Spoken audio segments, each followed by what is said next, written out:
muy buenos días.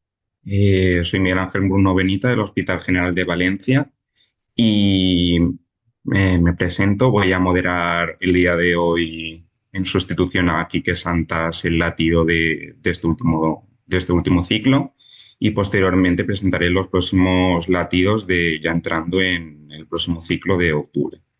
Y nada, y presento a mi compañera, a la doctora Celia Gil Llopis, que nos va a dar una charla muy interesante.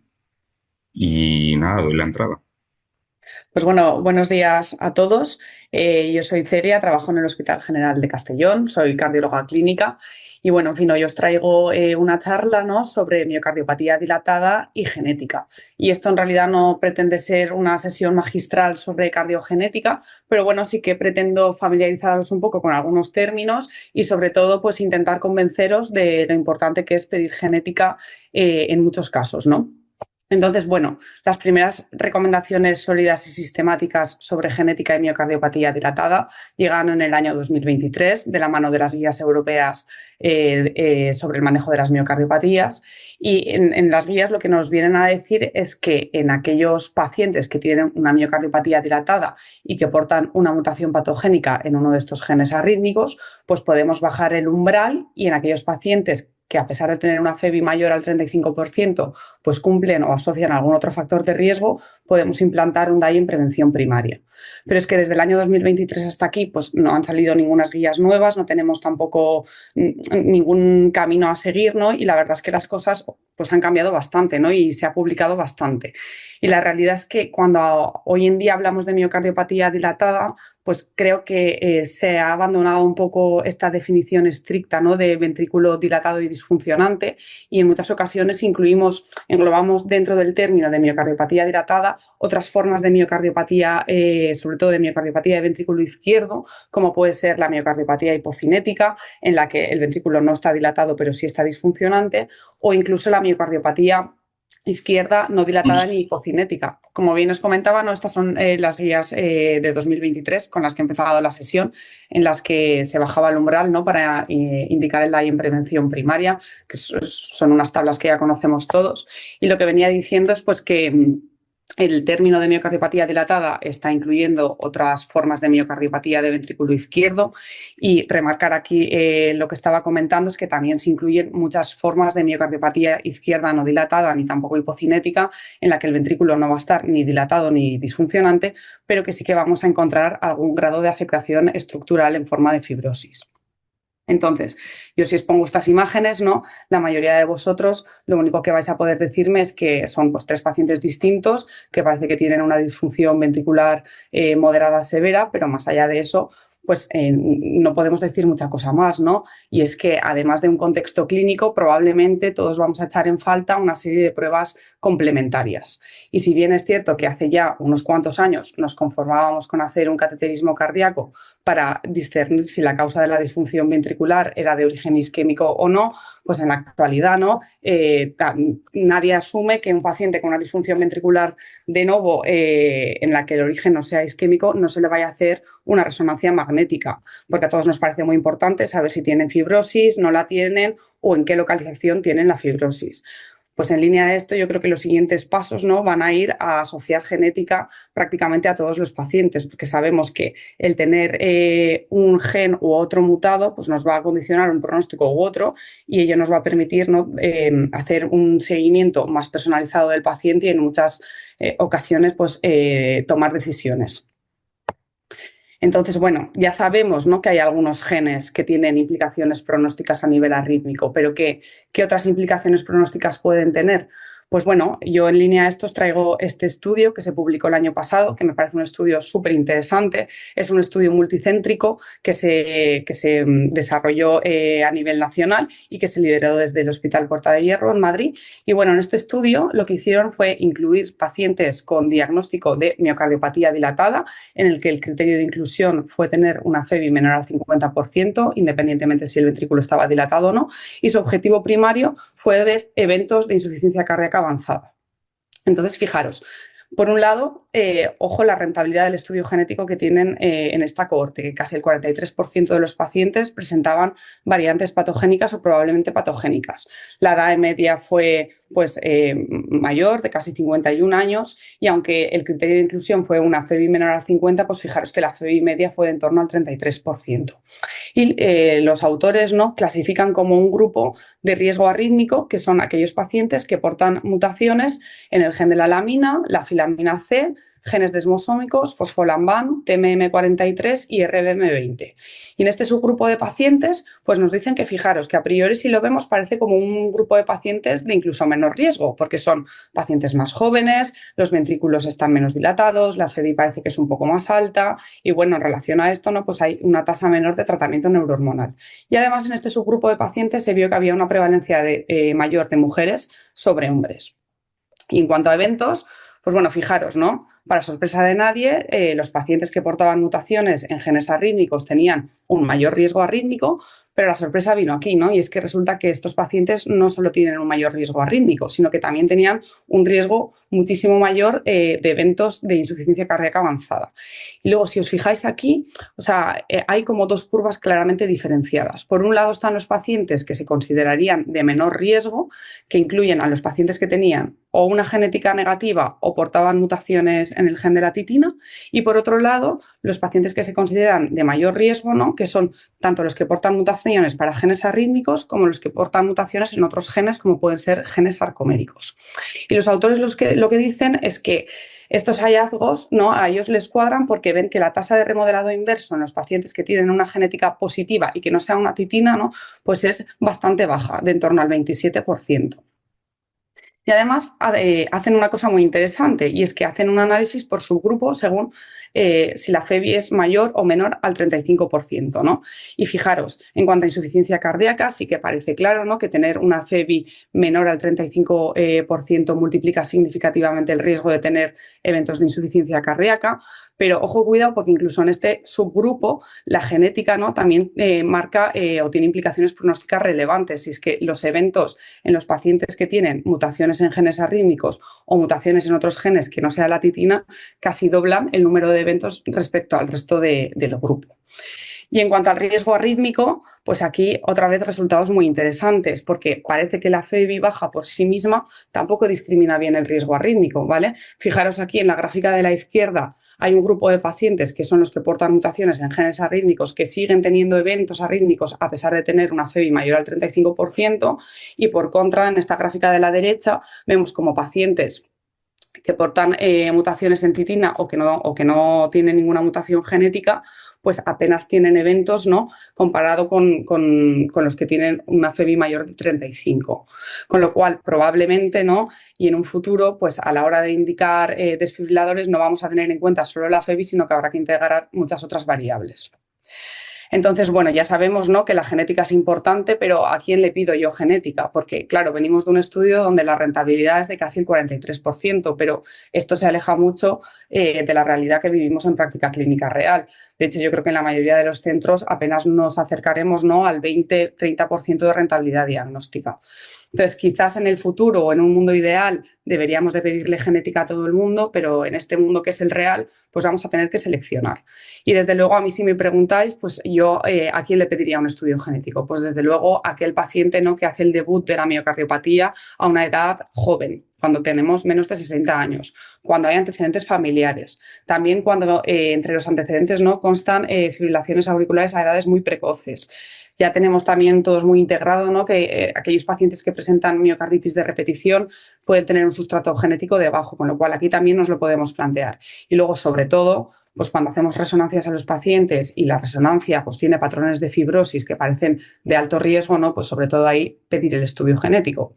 Y en línea a estas recomendaciones más generales, que yo creo que sí que tenemos todos bastante integradas, pues que sepáis que hay un score, que es el Madrid Score, que se publicó ya hace algunos años, que, bueno, el score lo que nos viene a decir es que cuantos más ítems de estos cumplamos, pues más probable es, ¿no?, que nuestro paciente vaya a tener un resultado positivo en el estudio genético.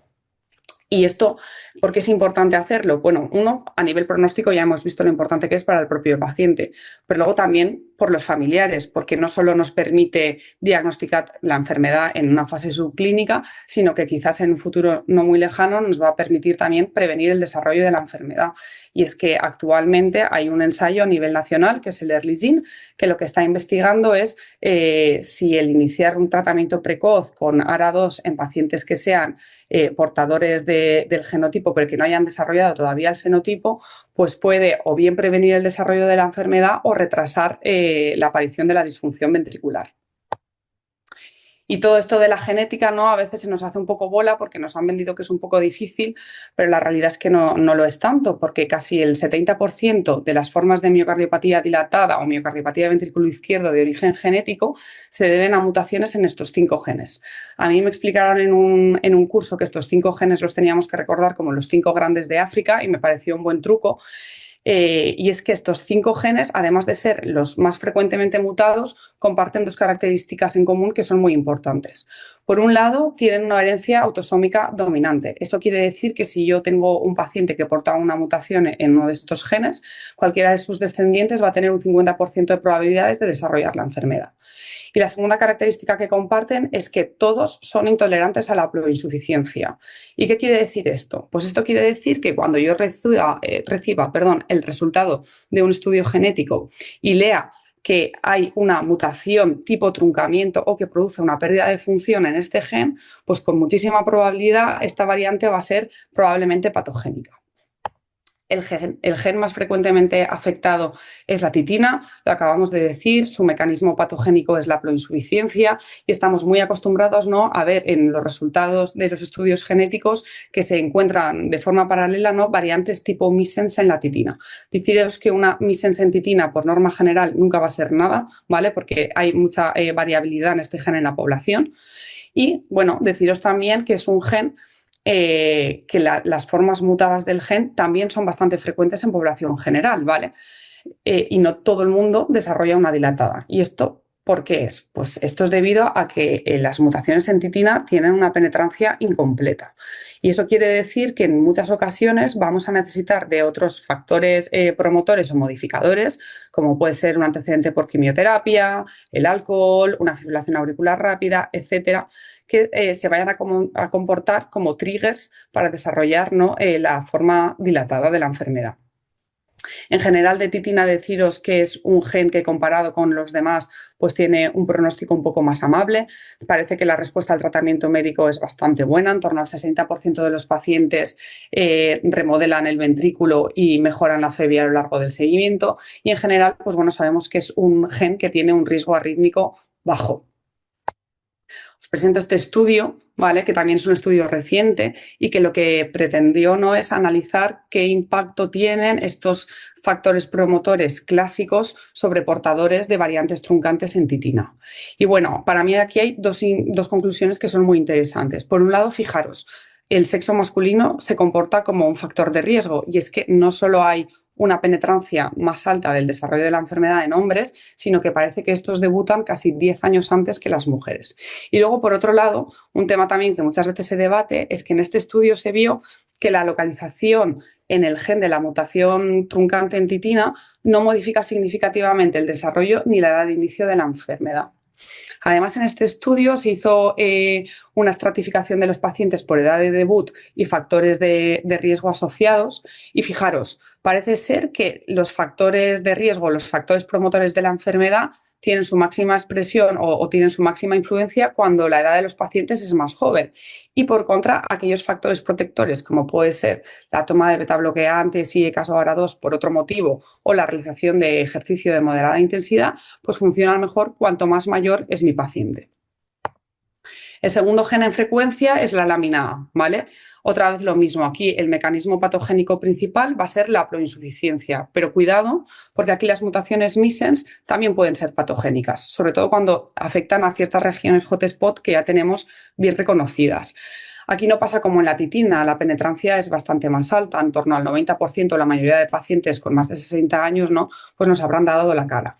Y si yo tengo que recordar algo de lámina A, os voy a recordar que es un gen que es muy arritmogénico, vamos a tener un riesgo de arritmias muy desproporcionado para el grado de FEBI. Se caracteriza también por tener episodios de fibrilación auricular a edades muy precoces y durante el seguimiento, si tenemos que estar también atentos a alguna cosa, es a la aparición de trastornos de la conducción de forma precoz. En cuanto a la alamina, pues bueno, como os digo, sabemos que las variantes patogénicas pueden ser tanto truncantes como de tipo missense y durante mucho tiempo, ¿no? Pues se ha debatido sobre si unas eran peores que las otras. Este estudio que pretendía justo analizar esto, ¿no? Pues en cuanto a riesgo arrítmico, si veis este gráfico aquí de la izquierda, ¿no? Parecería que las variantes missense son más benignas que las variantes truncantes, pero esto no es del todo cierto, porque cuando vemos este análisis más detallado, eso va a depender de dónde cae la missense. Y parece que si la variante tipo missense está pues, en los primeros exones del gen, en lo que es el cuerpo de la proteína, pues parece que a nivel arrítmico van a ser casi igual de agresivas que una variante truncante y son solo las variantes que caen a la cola del gen las que parece que tienen un perfil más benigno. Así que no podemos banalizar, ¿no?, el hecho de que por ser una variante tipo missense, pues nuestro paciente vaya a tener un menor riesgo arrítmico. Habrá que ver exactamente dónde está mi variante. Y en cuanto a riesgo de insuficiencia cardíaca avanzada, pues aquí sí que parece, ¿no?, que tampoco hay diferencias entre las variantes missense y variantes tipo trucamento. Y otra vez, si vemos el análisis con un poco más de detalle, pues bueno, sí que hay esa tendencia, ¿no?, que esas variantes que caen más en la cola de la lamina, pues puedan tener un efecto general, tanto arrítmico como a nivel de insuficiencia cardíaca, más benigno. Recordaros también que tenemos una calculadora de riesgo específica para la lamina A. Simplemente deciros que sabemos que en cuanto a riesgo rítmico se refiere, los hombres van peor que las mujeres. Y recordaros también que si durante el seguimiento aparece algún grado de bloqueo AV, ello por sí mismo nos habla de un grado más avanzado de la enfermedad y también traduce en sí mismo un mayor riesgo arrítmico. Y esto es muy importante porque no va a ser extraño, ¿no?, que a lo largo de la vida de un paciente que porta una mutación en titina, en algún momento vayamos a necesitar implantar un dispositivo de estimulación cardíaca. Hay que aprovechar este momento para revalorar muy bien si el paciente presenta o no otros factores de riesgo asociados, porque probablemente y en muchos de los casos, pues en lugar de poner un marcapasos convencional, vayamos a acabar poniendo un desfibrilador. El tercer gen en frecuencia es la filamina C, ¿vale? Otra vez aquí repetiros, ¿no?, que el mecanismo patogénico principal también va a ser la proinsuficiencia. Y aquí las variantes tipo missense también pueden ser patogénicas. Lo que pasa es que va a haber una diferencia muy marcada respecto a lo que ocurre en lamina, ¿vale? Aquí las variantes missense en filamina C, por norma general, no nos van a dar fenotipos de miocardiopatía dilatada o no vamos a esperar ese fenotipo y lo que pueden darnos son pues formas leves de miocardiopatía hipertrófica o formas de miocardiopatía restrictiva. La penetrancia también es muy alta, en torno al 80-90%, y filamina C sabemos también que es un gen arrítmico. De hecho, a nivel fenotípico, lo que esperamos ver pues, son formas mixtas, ¿no?, entre miocardiopatía dilatada y miocardiopatía arritmogénica de ventrículo izquierdo. A nivel de imagen cardíaca, sí que deciros que en el caso de la filamina C, pues es bastante característico encontrar este patrón de realce, ¿no?, intramiocárdico en anillo, que ya sabemos todos que es un patrón de alto riesgo arrítmico. Y en cuanto a nivel pronóstico a lo que filamina C se refiere, pues para entendernos a nivel arrítmico se comportaría tanto como una lamina como una desmoplaquina, que sabemos que son genes de mucho riesgo, pero es verdad que en cuanto a pronóstico de insuficiencia cardíaca o disfunción ventricular, tiene un perfil más benigno que la lamina. Parece que las tasas de insuficiencia cardíaca avanzada o disfunción ventricular terminal son menores. Y el cuarto de los genes, ¿no?, la desmoplaquina, que este sin duda parece que es el gen de moda y es que se le ha denominado, ¿no?, como el gen por deferencia de la miocardiopatía arrítmica de ventrículo izquierdo. Y deciros pues, que aquí otra vez también el mecanismo de patogenicidad va a ser la ploinsuficiencia. Sería raro ver una variante missense que nos diese un cuadro muy florido, ¿vale? Y cosas a destacar de este gen, pues por un lado, que forma junto con los dos previos la tríada rítmica, ¿no? La desmoplaquina sabemos que tiene un riesgo arrítmico muy elevado. Y luego comentaros también que por el propio papel que tiene el gen, ¿vale?, que sabemos que la desmoplaquina pues, codifica los puentes de unión intercelulares, cuando están mutados, ¿no? Se produce esta inestabilidad en los puentes intercelulares y eso puede predisponer, ¿no? a que los pacientes tengan brotes inflamatorios miocárdicos. Sabemos que aquellos pacientes en los que encontramos cuadros de miocarditis de repetición, pues como hemos comentado previamente, en muchas ocasiones hay un sustrato genético debajo y sabemos, ¿no? que la desmoplaquina pues, puede dar la cara inicialmente de esta forma, en forma de miocarditis de repetición. En cuanto al patrón de realce en la resonancia, lo más característico es el realce en anillo, pero quizás lo más frecuente es encontrar un realce subepicárdico en la cara inferolateral. Sabemos también que, al igual que pasa en las formas arritmogénicas de ventrículo derecho, el ejercicio intenso puede ser un acelerador de la enfermedad y bueno, pues hay que dar recomendaciones muy dirigidas a los pacientes que portan variantes tipo truncamiento en cuanto a la realización, ¿no? de ejercicio de moderada a alta intensidad.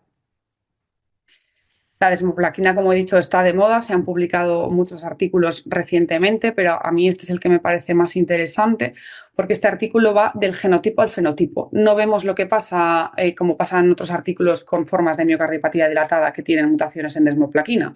Los autores lo que han hecho es coger 800 pacientes que tienen mutaciones genéticas, o sea, mutaciones patogénicas en desmoplaquina y ver qué pasa.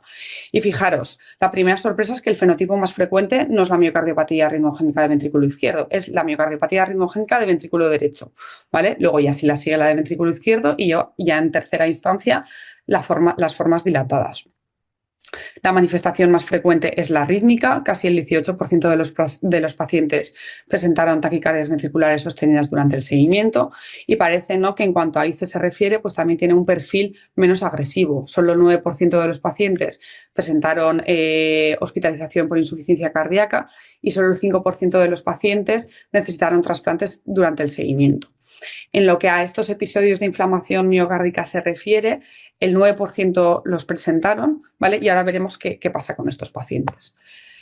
A nivel pronóstico, desmoplaquina, pues parece ser que si el fenotipo involucra el ventrículo derecho, son los pacientes de mayor riesgo arrítmico, ¿vale? Si tenemos el ventrículo derecho tocado, mala señal. En lo que se refiere a tasa de hospitalización e insuficiencia cardíaca avanzada, parece que no hay diferencias, ¿no? entre si se afecta o no el ventrículo derecho. Y por lo que os decía de aquellos pacientes, que son en realidad pocos, son el 9%, que presentan estos brotes inflamatorios, ¿no? Pues parece ser que estos pacientes los tenemos que seguir un poco más de cerca, porque una vez ocurre un evento de estos inflamatorios, si bien es cierto que los eventos arrítmicos aumentan significativamente, fijaros cómo aumenta la tasa de insuficiencia cardíaca respecto a aquellos que no han presentado este brote inflamatorio agudo. Con lo cual, si se nos da el caso, pues saber que a pesar de que quizás en ese primer momento no haya disfuncionado el ventrículo o no haya habido una complicación mayor, habrá que hacerles un seguimiento un poquito más estrecho. En este mismo estudio se hizo un análisis multivariante para ver qué factores predecían los eventos arrítmicos y qué factores predecían también outcomes de insuficiencia cardíaca y mortalidad cardiovascular. Y simplemente remarcaros, ¿no? que a diferencia de lo que pasaba con los genes, como hemos comentado previamente, aquí el sexo masculino parece que es un factor protector en lo que a eventos arrítmicos se refiere.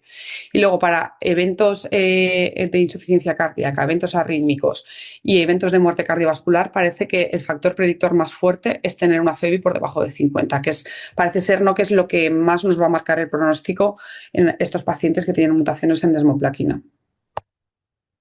Y ya el último de los genes, BAG3.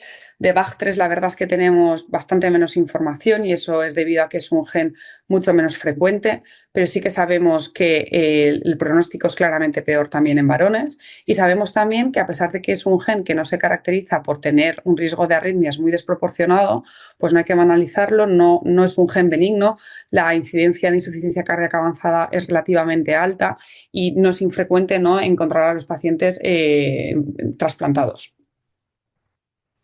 Y bueno, yo para terminar, ¿no? y para acabar de convenceros, pues os pongo la resolución de los 3 casos que he presentado al principio. Y el primero de ellos pues es un varón de 56 años que ingresa con nosotros por un primer episodio de insuficiencia cardíaca.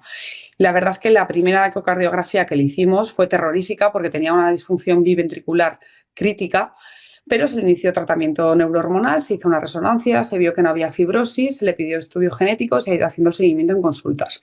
Y fijaros, al final parece ser que este paciente lo que tenía era una mutación tipo truncamiento en titina. La verdad es que desde el punto de vista clínico ha ido muy bien, ha mejorado la FEBI hasta el 47%, de momento está estable, no ha vuelto a ingresar y pues bueno, tenemos a este paciente fuera de indicación de DAI, estable y con su tratamiento. Por contra, este segundo paciente, ¿vale? Es un paciente de 58 años asintomático que nos mandan a la consulta por un electropatológico. Podéis ver aquí que tiene unas pequeñas ondas Q en cara inferior y asocia también voltajes bajos. Y como el paciente acarreaba mucho factor de riesgo cardiovascular, lo primero que se hizo fue un cateterismo cardíaco y no se evidenció enfermedad coronaria. Fue ahí cuando se amplió el estudio con una resonancia cardíaca y ahí se nos puso en pista, ¿no? Porque si os fijáis, este paciente tenía una escara de fibrosis subepicárdica en toda la cara inferior-lateral y tenía además afectación de la pared libre de ventrículo derecho. Entonces ya con esto pues se implantó un desfibrilador, pero se pidió un estudio genético y nuestra sorpresa pues fue ver que el paciente portaba 2 mutaciones patogénicas en el gen de la desmoplaquina. ¿Qué hicimos? Pues fuimos a ver qué tenía el hijo. Hicimos el estudio genético de estas 2 mutaciones en su hijo y vimos que su hijo solo portaba una de ellas, con lo cual nuestro paciente era un heterocigoto compuesto para una mutación patogénica en desmoplaquina, ¿vale? Tenía lo que se llama un síndrome de Carvajal. Sabemos que en estos casos pues el riesgo arrítmico es desproporcionado, con lo cual había sido totalmente un acierto haber implantado el DAI y deciros pues que en este paciente, a pesar de haber iniciado tratamiento médico óptimo, la FEBI no ha mejorado. Él es verdad que se encuentra estable, pero no hemos logrado, ¿no?, ese remodelado inverso. Y el último de los casos es un paciente que nosotros vemos por primera vez en consulta cuando tiene en torno a 50 años, ¿vale? Pero él nos comenta que con 38 años lo diagnostican en otra comunidad autónoma de una miocardiopatía dilatada con una disfunción ventricular muy severa, con una FEBI del 24%. Pero cuando lo vemos nosotros, la verdad es que el paciente tenía una FEBI de en torno al 45%, que se había mantenido estable, nunca había ingresado por insuficiencia cardíaca.